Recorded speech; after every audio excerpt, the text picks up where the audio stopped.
Your eyes are like the moon. Your smile is like the sun.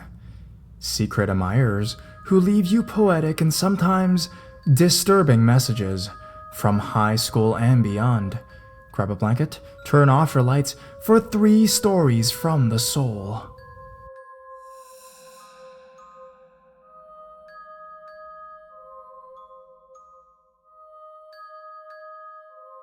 Mom's secret admirer.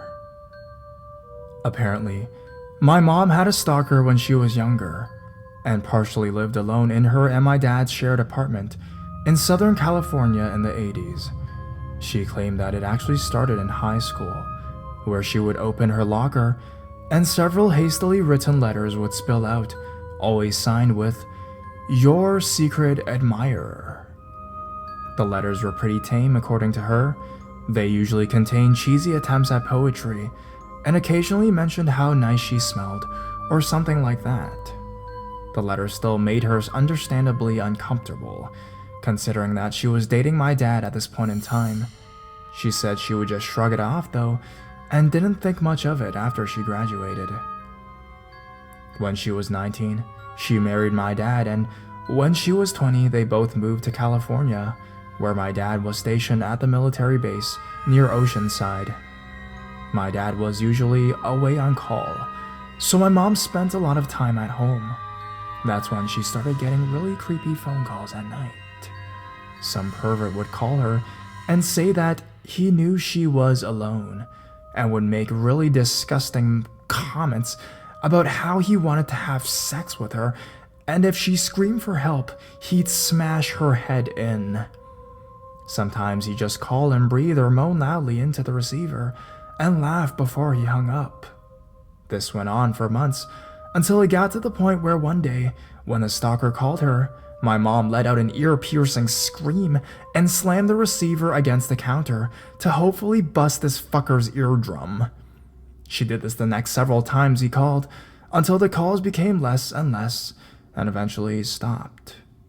My mother has told me all sorts of ridiculously creepy stories from when she and my dad lived in California, but honestly, this one still makes my skin crawl. She never did find out who this guy was, or if he was connected to the secret admirer from high school.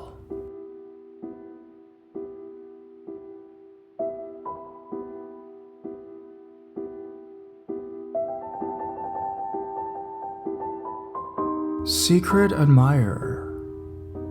Around 3 years ago, I worked in an office as an administrative assistant. All I really did was make coffee, photocopy documents, and answer the telephones. I was 20 years old at the time. One day, around 5 months into working there, I found a card on my desk after coming back from lunch break. I opened it obviously. Inside it said, "Dear Sarah, I enjoy working with you. Love from ?" It didn't freak me out, and I found it kinda sweet that someone had sent me a card saying how much they enjoyed working with me. When I asked around the office, no one seemed to want to own up. I brushed it off. It wasn't a big deal at all to me at that point. 4 days later, after coming back from my lunch break again, there were flowers left on my desk, but this time there was no card. Again, no one owned up, and to be honest, it didn't freak me out at all. I really didn't think anything of it. I was more intrigued and wondering who maybe had a thing for me in the office. I secretly hoped it was the really hot guy who worked 3 desks away from me. At this point in my life, I was living between 3 addresses. One was my mom's house, one was my grandma's, and the other was a friend's house that I went to when I got fed up with them both. I received a card in the mail one day, around 2 weeks after the flower incident. The card was a little creepy this time. Whoever had sent it had superglued jelly beans to the outside. They are my favorite candy. And inside it read, "Dear Blondie, you're brilliant." This time it unnerved me a little, as they obviously now know where I live. But still, I put it aside and got on with my life and didn't think too much of it. 3 days later, another card appeared in the mail for me, but this time it hadn't been stamped, so they must have hand-delivered it, and they had delivered it to my grandma's address. This time the card was actually written with letters cut out of a newspaper, like you see those creepy stalker people doing in movies. It read, "Dear Blondie, you have amazing legs. Remember to smile." Okay, now I was creeped out. Whoever it was must have known where I was staying to make sure I received the card. Was I being followed, I thought. Whoever this person was, they kept sending me cards. The cards became extra creepy, to the point where I would feel sick waking up in the morning and finding a card addressed to me. They had started drawing pictures of me in the cards. They drew me in situations I had been in recently, like they drew a picture of me sitting on a park bench, or a picture of me sitting in a bar drinking a glass of wine. They weren't good drawings, but just incredibly creepy. I decided to go to the police, as this person was clearly following me and knew where I was staying on what night and where to give these cards to. The police didn't really do much when I presented them with the 12 cards I had received, as obviously they didn't have any evidence on who it was, and I also had no idea. They just told me if I received anything else, then to take it to them, and they will log it for me or something. I took all the cards into work. I cried to my coworkers. I even stuck them on the notice board in the office with a long letter explaining that I would appreciate if the person, whoever it was, to please stop contacting me. I had meetings with my manager. I opened up to everyone about it, and I was told to take some time off work. I was allowed 2 weeks off. This went on for another 5 weeks, when I received cards from this person literally every other day. The messages were becoming more and more creepy and sexual inside the cards, and I was becoming increasingly anxious and scared. I was even scared to be on my own at any time. It really affected me. My mom and grandma decided to install security cameras on their properties to try and catch this person out. Strangely, after this, my mom and grandma never received anything else from me. I stayed at my friend's house one night, and this person had some flowers delivered to me to her address. The flowers said the usual, "Dear Blondie, blah blah blah." I managed to catch this person out this time though. As the flowers were from a florist, I frantically called them and asked them who sent these flowers, as I'm being stalked. They couldn't give me that information, unfortunately. The only way that I could get them to give me that information was to get a police officer to go ask them. The police did, and finally, I got some answers. The man who was stalking and obsessed with me worked in my office. He was a 63-year-old single man who lived on his own. The police told me once they arrested him that on his personal computer he had over 100 of images of me that he had saved from Facebook. He also had a picture of me in his wallet. All that happened to this man, who stalked the shit out of me, was that he lost his job, and he's never, under any circumstances, allowed to come in contact or come near me again.